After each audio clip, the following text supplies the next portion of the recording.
I wasn't smart when I was born. In fact, I was a cripple and a simpleton. I couldn't walk, so I dragged myself around the forest floor, never straying from my mother's presence. I felt at the time she never cared much for my siblings, and I, mostly letting us fend for ourselves. But I realized now she kept a careful eye on us.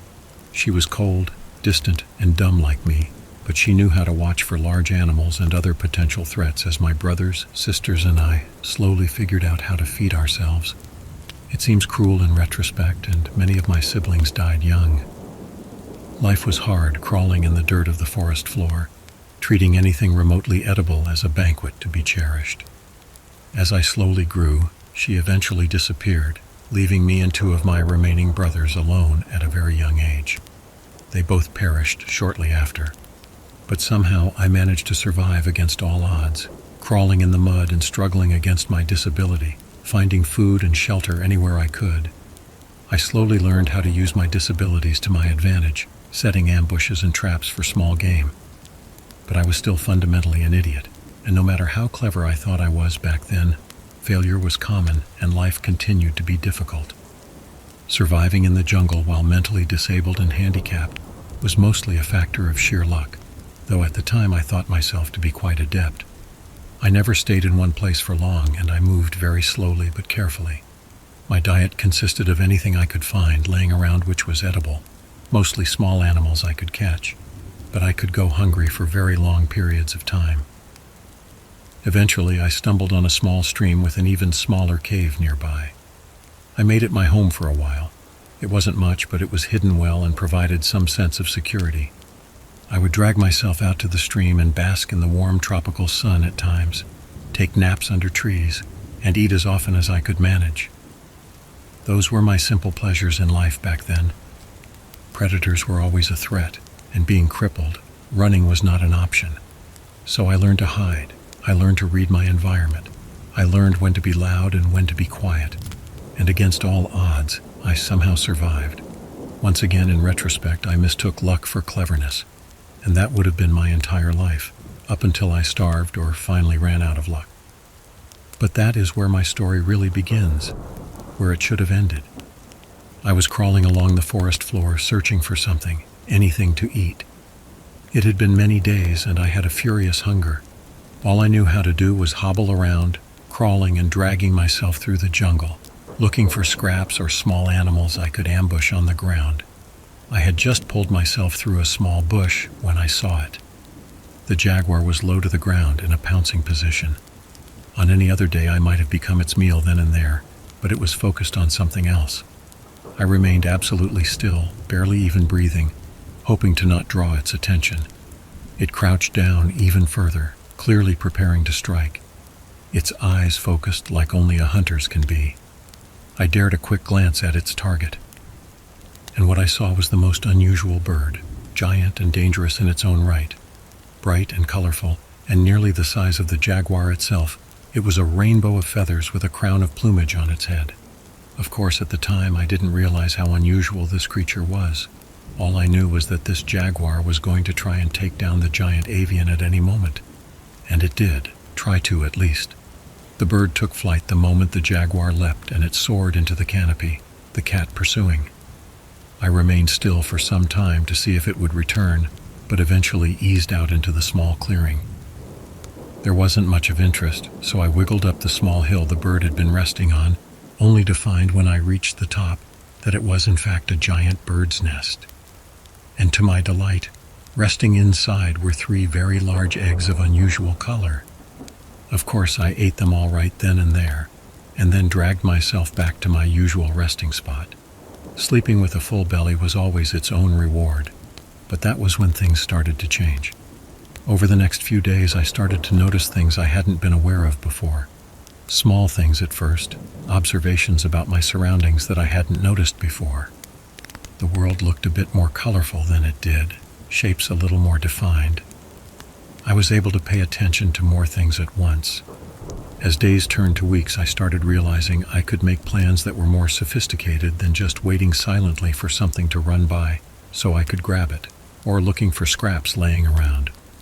I started to devise clever traps, using rocks and other features of my environment to help me catch my food.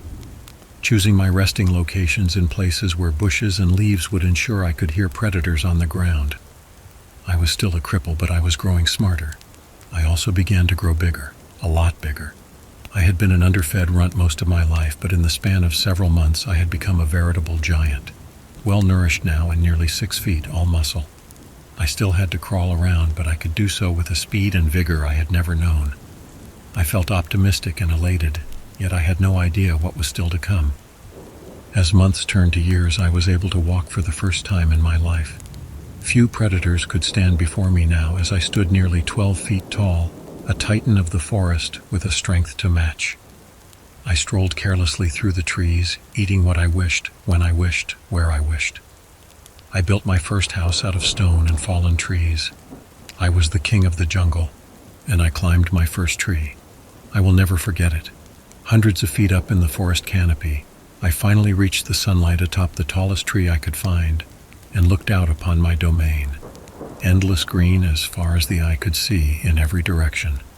A playground which had once threatened to consume me, but which was now mine to explore freely. And so I did. I began to travel more. I discovered rivers, waterfalls, groves, huge cave systems, and giant sinkholes and lakes. And so many new types of plants and animals I had never seen.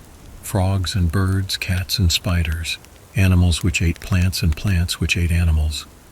Over time, I took a special love of watching the tree monkeys, as they were the only other animals which seemed to express an intelligence like my own, which is why when I found a small one which had been injured, I carefully collected it and took it with me. I nursed it back to health, fed it, earned its trust, and it became my little companion. There were no names back then, but none were needed. For the first time in my life, I felt genuine love for this one specific creature, my first friend. I had to take great care, as my growing never seemed to cease. By my memory and estimates, I may have been nearly 30 feet tall by then, and this little monkey was barely a fly by comparison.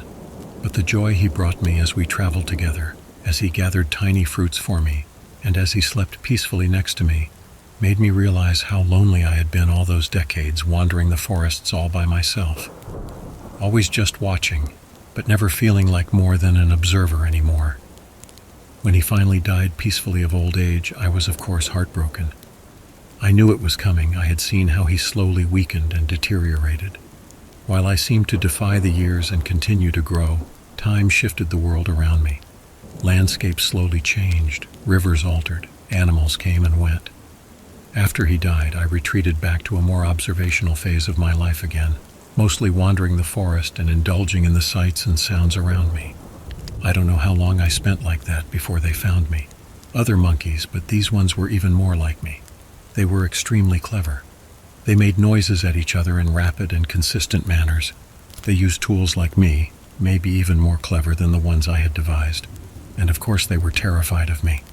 I was a giant, towering over them, looming nearly as tall as the trees. I mostly left them alone, but would sometimes go and watch over them.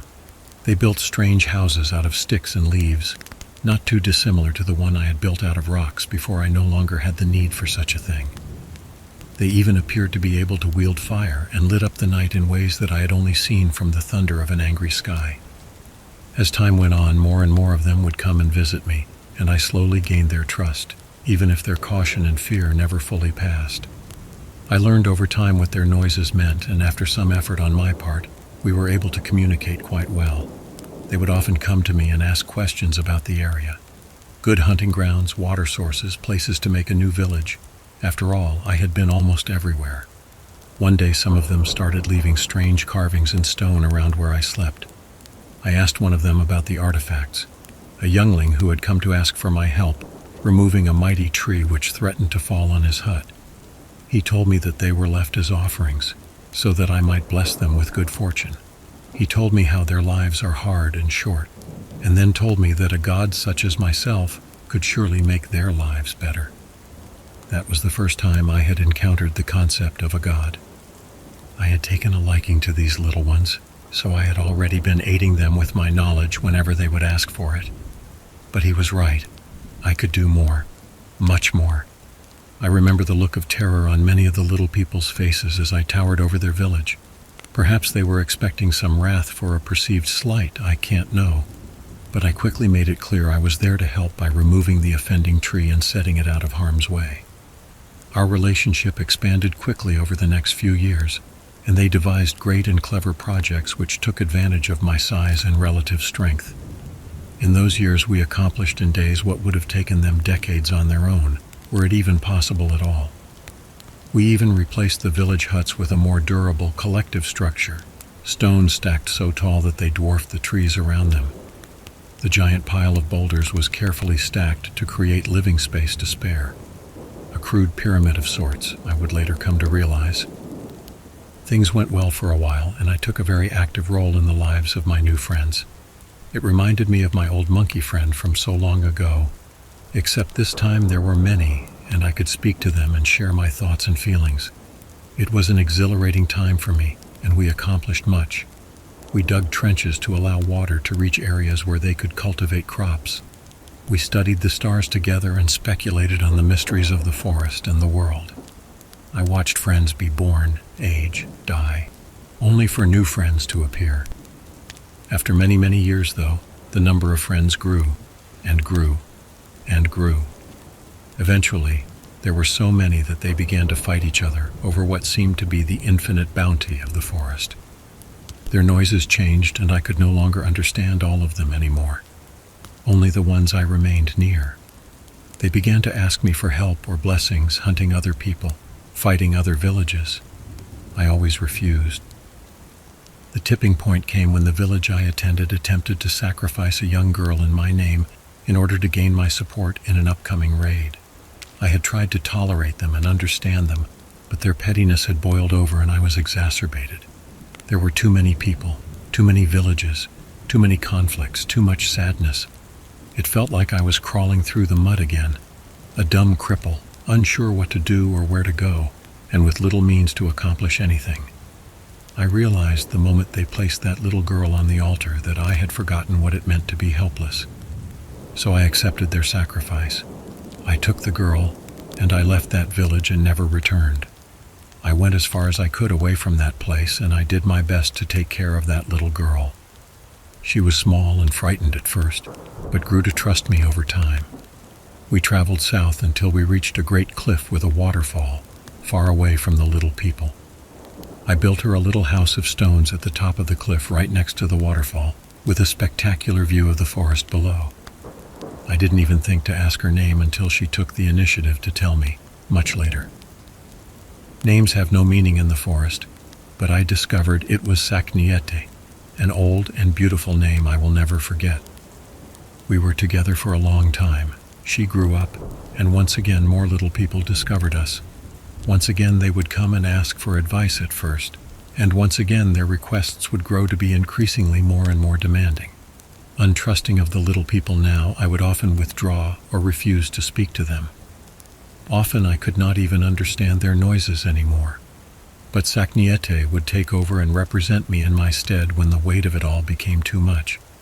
She even put feathers on her head like me in order to gain some trust and status from the visitors, so they would eventually come to understand that I trusted her. After a time, it almost became expected that she was the one you would speak to when you came to me, which I was fine with. She never once misrepresented me. We were both children of a similar fortune, abandoned by fate, but then entrusted with something special we could use to help others, and I knew she could be trustworthy. I slowly came to understand that she was good at what she did.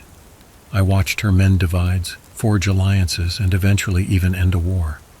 I was a simple person of the forest, but she was a politician, and she knew how to use my name and power to change the little people, to make them better. I loved her more than I even loved that little monkey. She was kind, gentle, but intelligent and uncompromising. She taught me things I had never heard of, things she learned of from our visitors. We had no needs, so knowledge was paid for with knowledge. Forms of what I would later find were arithmetic, astronomy, philosophy, and more slowly arrived bit by bit. It gave me a new window into the world around me, one I had never given its due consideration despite being more ancient than many of the trees. It always amazed me that these little people were so creative and intelligent, and it was her. She was the one who in the end inspired me to put my faith in them again. I started to take a more active role once more, but being mostly stuck in one place, I studied and philosophized and tried to make myself useful to the little people in the ways I could. I slurped up knowledge and I offered it back to any who asked. I was too big to move so freely around the woods now without laying waste to it, but the little people seemed more than happy to come to me. Sakniete even gave me a name, and while the little people had called me many things before, this was the first one I truly took to heart. And in those years my heart grew nearly as fast as I did. When she died, I was once again heartbroken. It was a tragic accident. Nearly 140 feet now, I was so massive it was hard to even move through the woods anymore without trampling everything in my path. I tended to just remain in the same spot near the top of the waterfall as a result, and spent most of my time asleep or staring out over the vast and beautiful jungle, framed by the mountains hundreds of miles behind it. I don't know why she had come so close to me while I was sleeping that night, or what cruelty of fate caused me to roll over. But when I woke up, I found I had accidentally crushed her to death. I could barely even recognize her. I had seen the little people cry before, but that was the first time I myself had ever truly wept. I hadn't even realized I was capable of it. I retreated deeper into the forest after that, avoiding everything. Everyone was so small, and I was so dangerously large. I just wanted to go hide in a cave somewhere and never come out. But even finding such a large cavern now would seem nearly impossible. As was so often the case in my life, I do not know how much time passed, probably ages, but eventually the little people found me again as they always did. But this time it was different. They remembered my name. They brought me food and gifts. They once again asked for my knowledge and my help to save and improve their lives. I enjoyed their company despite my distrust, apathy, and depression. Eventually, though, they asked me to come with them to their town, and after much deliberation, I finally agreed. What I found when I arrived there was a landscape drastically transformed. The massive destruction of a forest replaced by farmland, and a great city made of stacked stone, much like the one I had made so long ago, but much more refined and massive. And the number of little people was uncountable. The forest's devastation was so great that I could not even see the trees on the other side of the city. I just stood there, towering over everything, and felt horror ripple through me from my head to my toes. I felt as though this was somehow all my fault. I should have known this would happen. I should never have helped the little people, for they were so smart that the forest itself had become their prey. Or maybe I should have helped them more, taught them better to be stewards of the forest, not destroyers of it. I immediately left without a word back the way I came. They followed me yelling and crying my name for some while before eventually giving up and returning to their desolation of a home. I went further south, far further south. I dreamed about that bird from so long ago. Was it the last of its kind? What destruction had I myself wrought on it or its species when I ate its eggs? I wasn't intelligent enough to have such thoughts back then when I did it, but now it was always there in the back of my mind. How easy it truly is to destroy something beautiful out of sheer ignorance. I finally found a new cave, my cave, large enough for me to fit in snugly, and I went to sleep. As always, I do not know for how long, ages most likely, and once again I was awoken by the little people. They hadn't changed much by my perception, but their noises were new. It took me some time to understand them again, but once I did, they told me of how things were. An empire, they said, greater than any before, and cities of stone which fed and housed vast numbers of little people. I could only barely imagine how so many of them could survive on the fruits of the forest, but they told me they no longer needed the forest. They claimed to have tamed the wilds. I remember at one point asking one of their supposed wise men what had happened to the old little people who I had once seen doing the same thing. He told me their cities had been abandoned long ago, and they had retreated back into the forest. This gave me some hope, and I believed that in time they too would return to the forest. I did not tell him my thoughts, though. I simply sent him away. More and more of them flooded to me, and before I knew it, they were erecting monuments all around my cave, destroying trees and slaying animals in the process. I tried to chase them off, but they would always return eventually. I fled them in a fit of anger one night after years of fitful and interrupted slumber. I went further south.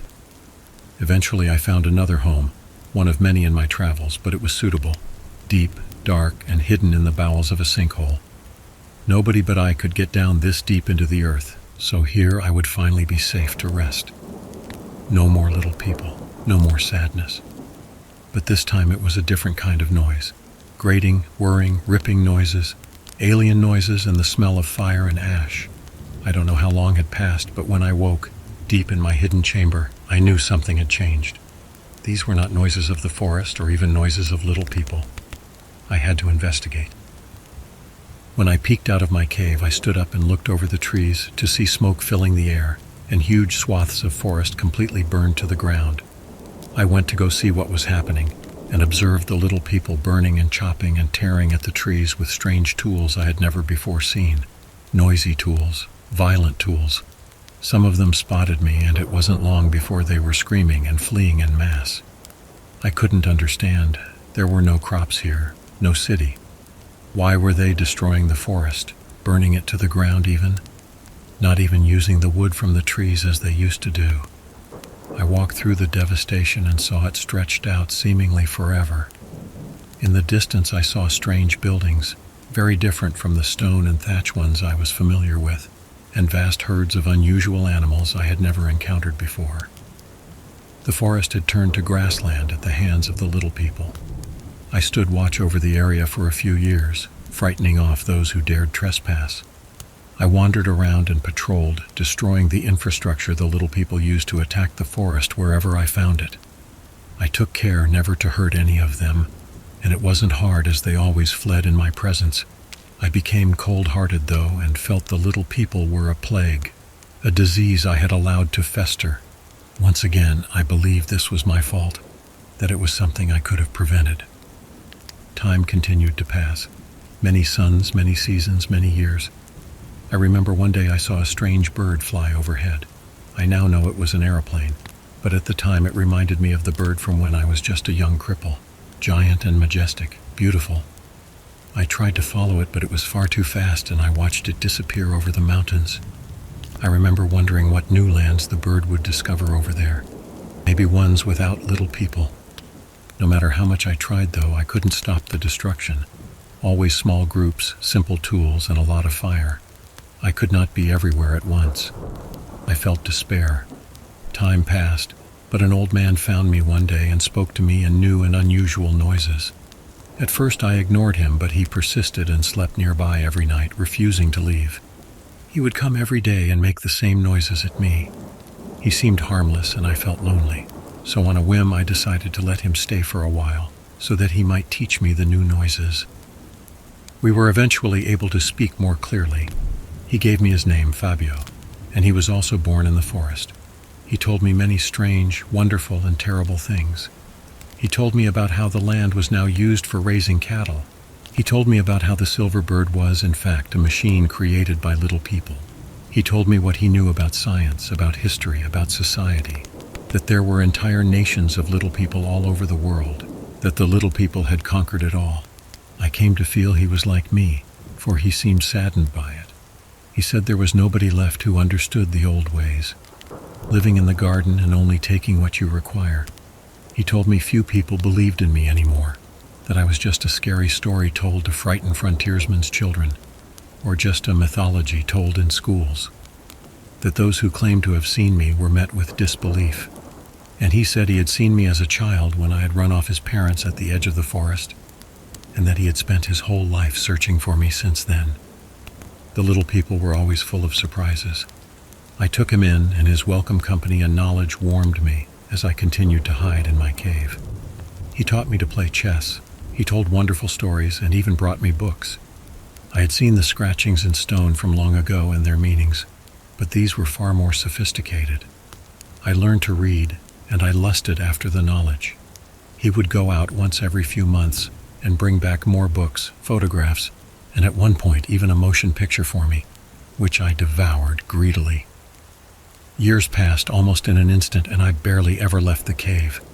Eventually he told me I would need to face my fears and do something about the encroaching little people, who grew closer every day.